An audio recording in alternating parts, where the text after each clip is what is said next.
শওকত মোল্লা হারবেই, 1 লক্ষ ভোটে হারবে। ওকে যেভাবে হোক আমরা ভাঙড়বাসী, আমরা তো ভোট করিয়েছি 2021 নির্বাচনে।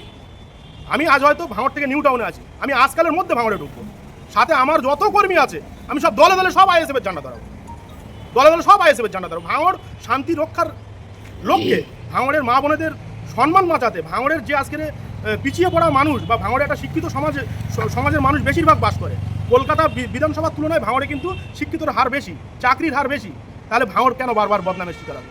ভাঙড়ের আজ একটা ছেলে বিয়ে হতে গেলে বা আজ একটা মেয়ে বিয়ে হতে গেলে ভাঙড় বলে ভাঙড় বোমগুলি চলে। তাহলে সেই বোমগুলি থেকে মুক্তি পেতে গেলে ভাঙড়ে আমরা ভূমিপুত্র চেয়েছিলাম, যখন হয়নি আমরা এখন পুরোপুরি আমরা জীবন লাগিয়ে দিয়ে আমরা কিন্তু নওশাদ সিদ্দিকী ভাইকে জেতাবো। গতকাল আমার মাও ফোন করে খুব কান্নাকাটি করেছিল যে কোচি এরা কিন্তু ভালো সুবিধের লোক না, সুতরাং তুই যেন এদিক ওদিক করিস নি, তুই রাজনীতি করিস আর না করিস, তুই অন্তত এই নওশাদ সিদ্দিকী ভাইকে জেতানোর একটা চেষ্টা কর। তা আমাদের জীবন লাগিয়ে দেবো এবং সাথে ভাঙড় থেকে যাতে 1 লক্ষ করে নওশাদ সিদ্দিকী ভাই যেতে এবং দ্বিতীয়বারের জন্য যাতে ফের বিধানসভায় যায় সেই সুব্যবস্থাটুকু আমরা করবো। দেখলাম যে যখনই তৃণমূল কংগ্রেসের পক্ষ থেকে ভাঙড়ে প্রার্থী ঘোষণা করা হলো শওকত মোল্লাকে, ভাঙড়ের খয়রুল সহ তৃণমূলের কর্মী সমর্থকেরা শওকত মোল্লাকে ফুলমালা দিয়ে বরণ করে নিলেন, কি বলবেন? এটা বরণটা তো করেছে হাতিশালাতে, এই বরণটা তো সেই নূতনহাটে বা গাজীপুরে বা দক্ষিণ গাজীপুর মোড়ের মাথায় করতে পারতো। হাতিশালায় যে নিয়ে আসলো, হাতিশালা একটা সেন্টার জায়গা এবং সেখান থেকে একটা কলকাতার মানুষ সব আসা যাওয়া করে, আমাদের ভাঙড়ের মানুষ, যে সেই জায়গাটায় দেখাচ্ছে। তাহলে কুরবানি দেওয়ার আগে কি হয়, সেই গরুকে কিন্তু একটু ফুল মালা সব কিন্তু দিয়ে সাজানো হয়। তাহলে আগামী দিনে যে তিনি হারবে ওই জন্য তাহলে তাকে এই ফুল মালা দিয়ে সান্ত্বনা দেওয়া হয় যে তুমি হারছো, এছাড়া আর অন্য কিছু না। কাকে? শওকত মোল্লা হারবেই, 1 লক্ষ ভোটে হারবে। ওকে যেভাবে হোক আমরা ভাঙড়বাসী, আমরা তো ভোট করিয়েছি 2021 নির্বাচনে। আমি আজ হয়তো ভাঙড় থেকে নিউ টাউনে আছি, আমি আজকালের মধ্যে ভাঙড়ে ঢুকবো। সাথে আমার যত কর্মী আছে আমি সব দলে দলে সব আইএসএফের ঝান্ডা ধরাবো, দলে দলে সব আইএসএফের ঝান্ডা ধরাবো। ভাঙড় শান্তি রক্ষার লক্ষ্যে, ভাঙড়ের মা বোনেদের সম্মান বাঁচাতে, ভাঙড়ের যে আজকের পিছিয়ে পড়া মানুষ বা ভাঙড়ে একটা শিক্ষিত সমাজের মানুষ বেশিরভাগ বাস করে। কলকাতা বিধানসভার তুলনায় ভাঙড়ে কিন্তু শিক্ষিতর হার বেশি, চাকরির হার বেশি। তাহলে ভাঙড় কেন বারবার বদনামের শিকার হবে? ভাঙড়ের আজ একটা ছেলে বিয়ে হতে গেলে বা আজ একটা মেয়ে বিয়ে হতে গেলে ভাঙড় বলে ভাঙড় বোমগুলি চলে। তাহলে সেই বোমগুলি থেকে মুক্তি পেতে গেলে ভাঙড়ে আমরা ভূমিপুত্র চেয়েছিলাম, যখন হয়নি আমরা এখন পুরোপুরি আমরা জীবন লাগিয়ে দিয়ে আমরা কিন্তু নওশাদ সিদ্দিকী ভাইকে জেতাবো। গতকাল আমার মাও ফোন করে খুব কান্নাকাটি করেছিল যে কোচি এরা কিন্তু ভালো সুবিধের লোক না, সুতরাং তুই যেন এদিক ওদিক করিস নি, তুই রাজনীতি করিস আর না করিস, তুই অন্তত এই নওশাদ সিদ্দিকী ভাইকে জেতানোর একটা চেষ্টা কর। তা আমাদের জীবন লাগিয়ে দেবো এবং সাথে ভাঙড় থেকে যাতে 1 লক্ষ করে নওশাদ সিদ্দিকী ভাই যেতে এবং দ্বিতীয়বারের জন্য যাতে ফের বিধানসভায় যায় সেই সুব্যবস্থাটুকু আমরা করবো। যে আন্দোলন হলো ওর পরিপ্রেক্ষিতে মুখ খুললেন আরাবুল ইসলাম, বললে যে ভাঙড়ে হেরে যায় বলে শওকত মোল্লা কান্নাকাটি করছে। কেন? না ঠিকই বলেছে তো, ও তো জানে, ও নিজের বিধানসভায় হেরে গিয়েছিল, অনেক সেটিং করে এমএলএটা হলো। তাহলে ও ভাঙড় কি জিনিস ও জায়গা জানে? ভাঙড়ের মানুষ শান্তিপ্রিয় মানুষ, আর এদেরকে ভালোবাসা দিয়ে ভোট নিতে হয়। জোর করে ভাঙড়ের মানুষের ভোট আদায় করা যাবে না, এ কখনো হয়নি আর এ কিন্তু যাবে না। ভাঙড়ে এর 2021 নির্বাচনে ঠিক যেরকম বিভিন্ন অঞ্চলে বুথে এজেন্ট দেওয়ার পরে নিজে এজেন্ট বসেছিলাম এবং যে বুথে এজেন্ট বসেছিলাম, যে বুথে তৃণমূল অত্যন্ত সক্রিয়, সেখান থেকে আমি 67টা ভোটে লিড দিয়েছিলাম। বুথ নম্বর 185 আমার, উত্তর কাটালিয়া পূর্বপাড়া। তাহলে সেখানে এই 2026 নির্বাচনেও ঠিক সেটাই করব, পুরো গুটি সাজিয়ে দিয়ে, তাতে যদি 2-5 লাখ টাকা ব্যয়ও করতে হয় সেটাও করব এবং সাথে নিজে এজেন্ট বলবো। আপনি তাহলে 26-এ বিধানসভা সক্রিয়ভাবে লাগবেন? কালকেই বাড়ি যাব, কালকেই ভাঙড়ে যাব আমি, এবং ভাঙড়ের মানুষকে চোখে আঙুল দিয়ে দেখিয়ে দেব যে আমি ভাঙড়ের মানুষের জন্য সবসময় শান্তি চাই, সম্প্রীতি চাই, ভাঙড়ের মানুষ যাতে শান্তিতে থাকে এবং ভাঙড়ে যাতে শান্তি ফিরে পায় এবং এই বোমগুড়ির লড়াই যাতে বন্ধ হয়, তার জন্য ভাঙড়ের মানুষকে আমি সঙ্গে নিই এই আইএসএফ দলটাকে জেতাবো। আপনার কি ফুলপুরায় নওশাদের কাছে দেখা করার যাবেন? দেখুন, সেটা পার্সোনাল ব্যাপার, এটা আমার অত্যন্ত পার্সোনাল ব্যাপার। এখন আমি কি বললাম যে আমি দল করি আর না করি, আমি তো তৃণমূল দল আর জীবনে করবো না। যদি আজকে কোনো জায়গায় আমার প্রার্থীও ঘোষণা করে দেয়, আমি কিন্তু এই দল করবো না। কারণ আমি দীর্ঘদিন ধরে কংগ্রেসটা করেছিলাম, আমাকে কিন্তু এই দল টেনে নিয়ে ইউজ করেছে, শুধুমাত্র ইউজের জন্য আমাকে ডেকেছিল। তার নিজের টিআরপি বাড়িয়ে নিয়েছে। আজকের শওকত মোল্লার মতো একজন হারমাদের পিছনে 30টা স্করপিও কোনো জায়গায় গিয়েছিল জীবনতলা অফিসে। জীবনতলার মানুষ সাক্ষী আছে যে ওর অফিসে যেদিন যেদিন আমি যেতাম কালীতলা মোড় থেকে, আর ওর গাড়ির পিছনে আমার 30টা স্করপিও থাকতো আমার লোকজন।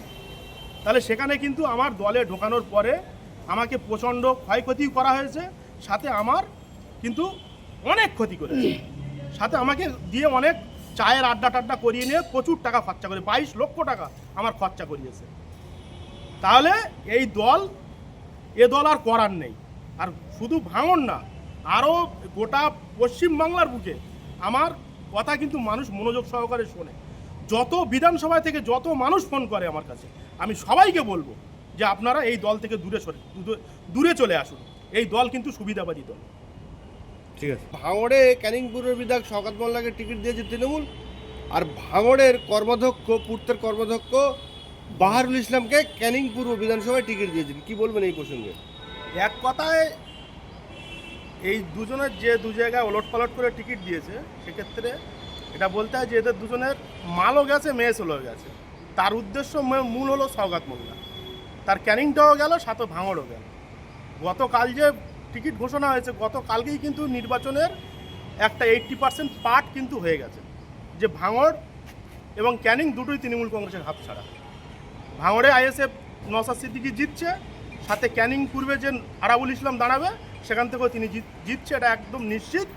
এবং সাথে এটা বলতে হয় যে প্রত্যেকটা রাজনৈতিক দলের একটা সিস্টেম থাকে, সাথে সাথে মানুষেরও একটা সিস্টেম থাকে ধারাবাহিক, কৈশোর, যৌবন, শৈশব, সন্ন্যাস।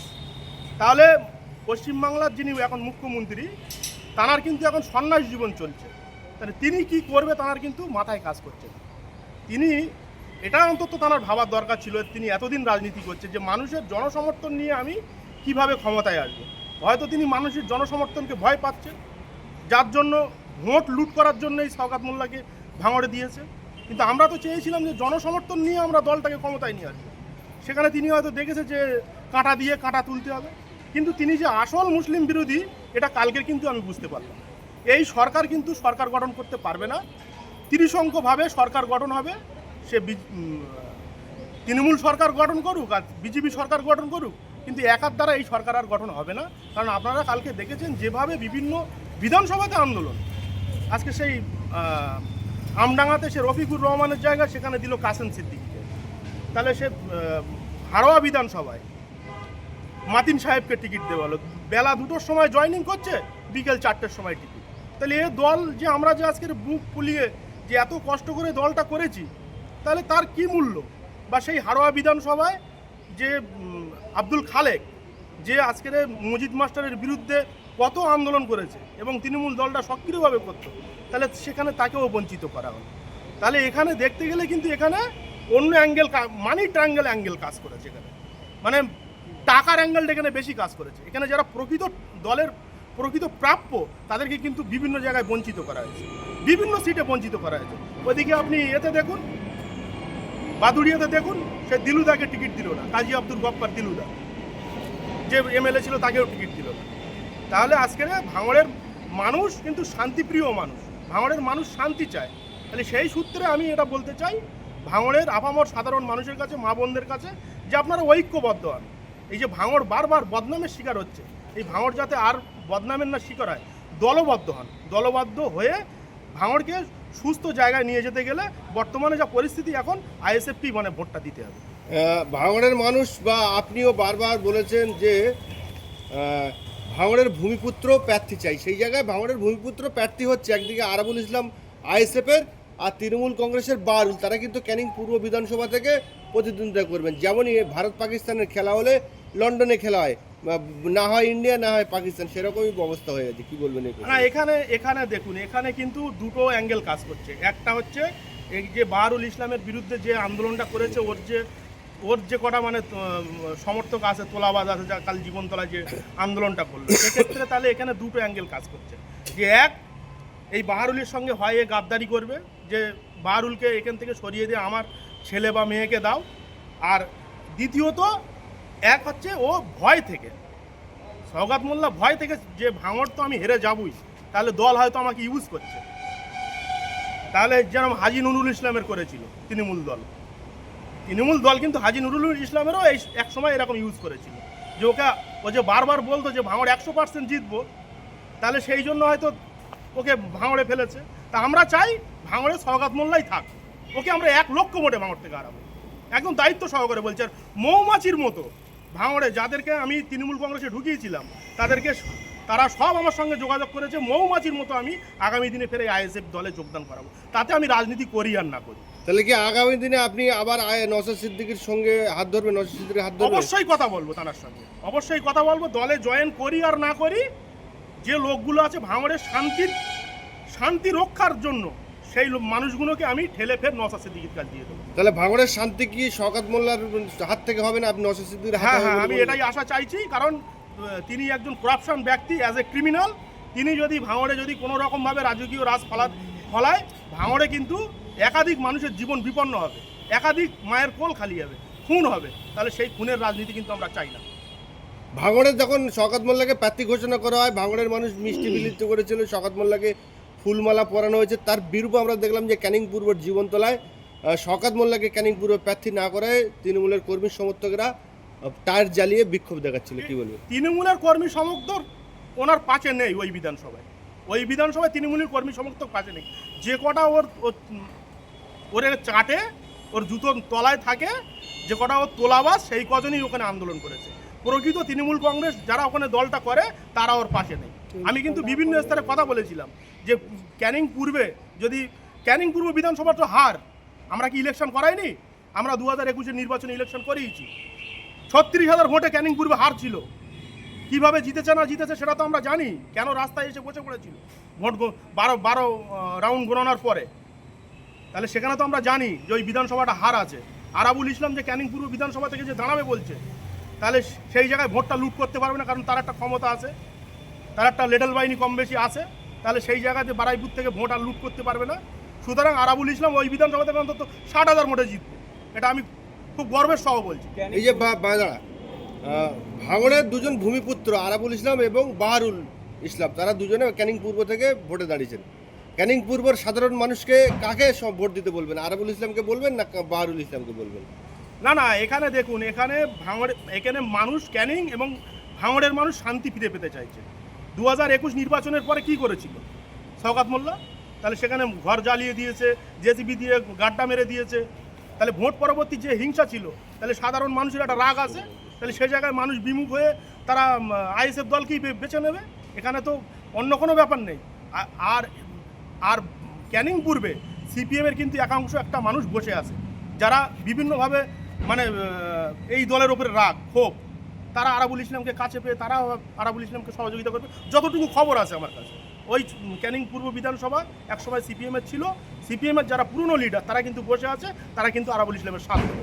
অর্থাৎ আপনি ঘুরপথে আরাবুল ইসলামকে সমর্থন করতে বলছেন? হ্যাঁ, একদম আমি আরাবুল ইসলামকে সমর্থন করছি, সাথে ভাঙড় এবং ক্যানিংয়ের শান্তি রক্ষার জন্য। আর আজকের যে দল যে ধরনের কাজ করেছে, যে ধরনের কাজ মানুষের অধিকার নিয়ে ছিনিমিনি খেলতে চাইছে, এই দলকে উপড়ে ফেলা অবশ্যই দরকার। কারণ এই দল মুসলিম বিরোধী দল। এই দল যদি মুসলিম বিরোধী না হতো, এর আগের বিধানসভায় 76 জন মুসলিমকে ক্যান্ডিডেট করেছিল, এবারে 47 জনকে কেন করলো? যে ওয়াকআপ নিয়ে যে একটু মুখ খোলার চেষ্টা করছে, তাকে একটা টিকিট ধরিয়ে দিচ্ছে। যে হাড়োয়া বিধানসভায় যে মাতিন সাহেব যে ভোটে তানাকে যে প্রার্থী করলো, তিনি কি প্রকৃত যোগ্য ব্যক্তি? তানাকে কি জন্য, সে কোনোদিনও দলটা করেছিল? তাকে কি জন্য প্রার্থী করা হলো? রাজ্যের মুখ্যমন্ত্রী তিনি বলেন তো মুসলিম বিরোধী, আপনি বলবেন মুসলিম বিরোধী, কি বলবেন? মুসলিম বিরোধী উনি, এটা কালকে প্রমাণ হয়েছে। এটা দেখুন না, আর 4-5 দিনের ভিতরে কি হয়। সব গোটা পশ্চিমবাংলার মানুষ, কি হিন্দু কি মুসলমান, সব ঝাঁকে ঝাঁকে আগামী দিনে আইএসএফ দলটাই বেছে নেবে। শওকত অনুগামীরা বলছে বাঙালিকে ঢুকতে দেবো না, 2 জায়গায় টিকিট দিক শওকত মোল্লাকে, কি বলবে? ভাঙড়ও কেন? দলটা তো ওনার বাপের সম্পত্তি, উনি তো ওই প্ল্যানটাই করেছে যে যে বাহারুলির বিরুদ্ধে যে আন্দোলন করছে, উনি ভাঙড়ে আসছে, উনি বহিরাগত না। আর ভাঙড়ের মানুষ যখন ক্যানিং পূর্বে যাচ্ছে, তখন সে বহিরাগত হয়ে যাচ্ছে। মানে খেলাটা বুঝতে পারছেন না, যে আমি হয়তো ভাঙড়ে হারতে পারি, বা আমি অলরেডি হেরে গেছি 1 লক্ষ ভোটে। তাহলে সুতরাং আমাকে এই বিধানসভাটা দেওয়া, যদি আমি রাস্তায় বসে ভোট গণনার পরে, যাতে আমি অন্তত অফিসার সব সেটিং করে টাকা পয়সা খাবিয়ে যাতে আমি এই সিটটা অন্তত বার করতে পারি। কারণ তিনি জানে যে আগামী দিনে তিনি ক্যানিং পূর্ব বা ভাঙড় যখন তিনি এমএলএটা থাকবে না, তানার কি অবস্থা হবে তিনি কিন্তু খুব ভালো রকম জানেন। কালকে দাঁড়া একটু বন্ধ কর।